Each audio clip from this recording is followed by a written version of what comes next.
Republican Senator Joni Ernst of Iowa, throughout her campaigns and her nearly 6 years in office, she has wanted everyone to know that she is firmly opposed to abortion rights.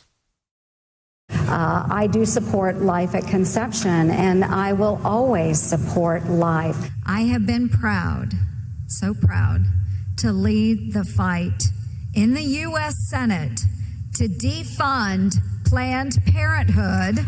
Being pro-life means you reject the notion that the loss of millions of babies through abortion honors the civil liberties, independence, or a strength of a woman. We value life. Being pro-life is pro-woman.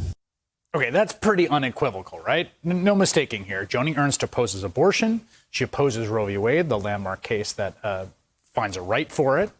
And she has, of course, been eager to confirm Donald Trump's conservative judicial nominees, going so far as to say just a few months ago she would support going ahead with hearings and confirmation for a Supreme Court justice, even in a lame duck session after Trump lost. Okay, so now President Trump has nominated a woman to fill Ruth Bader Ginsburg's seat, who many believe would be a vote to overturn Roe v. Wade, and you would think Joni Ernst would be celebrating. You'd think she would be shouting from the rooftops, "We're going to do it, people." But no, it's literally the opposite. Listen to what she said the other day when asked about the possibility of the Supreme Court finally overturning Roe.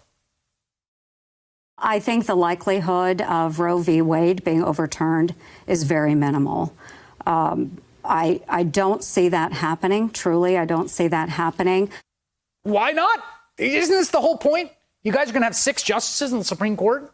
The thing you've been working for decades? And it's not just Joni Ernst. 4 years ago, in another debate with Trump TV's Chris Wallace, then candidate Donald Trump basically promised to overturn Roe v. Wade.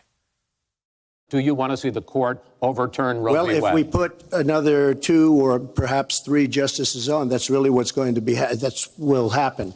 And that'll happen automatically, in my opinion, because I am putting pro-life justices. If we put 2 or 3 justices, this would be the third, that will happen automatically. Okay, that was 4 years ago. Now, this week, he's on the precipice of getting it done at the first 2020 debate, and this is Trump's response as he tries to wave that away. The president also is opposed to Roe v. Wade. That's on the ballot as well in the court. And so that's also at stake right now. And so the election is already You don't know it's begun. on the ballot. Why is it on the ballot? Because Why is it on the ballot? It's not on the ballot. It's on the ballot in the court. I don't think so. In the court. Well, there's nothing happening there. Donald, would you and you just don't know her view on Roe v. Wade. You don't know her view.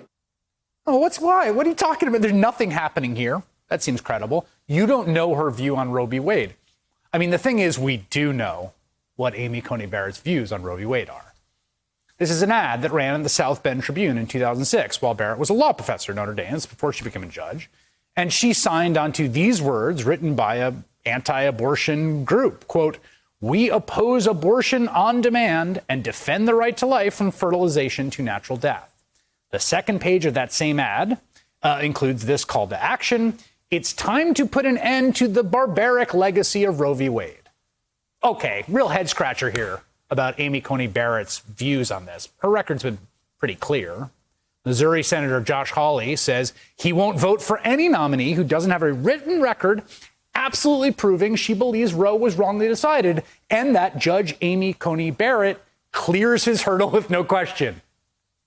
I think Josh Hawley probably has this right. So why are Republicans like Joni Ernst and the president lying about something so obvious? Because overturning Roe v. Wade is deeply unpopular. A recent NBC News SurveyMonkey poll shows 66% support keeping the ruling in place. 2/3 of Americans don't agree on anything. The Republicans know that, though. They know they are on the wrong side of public opinion on this absolutely vital issue. And they also know they are losing this election right now. Senator Joni Ernst is fighting for political life in Iowa right now. Recent polls show her locked in a statistical tie with her Democratic challenger, Teresa Greenfield. And she's not the only Senate Republican in some very serious trouble. We're going to talk about just how bad it looks for them right now next.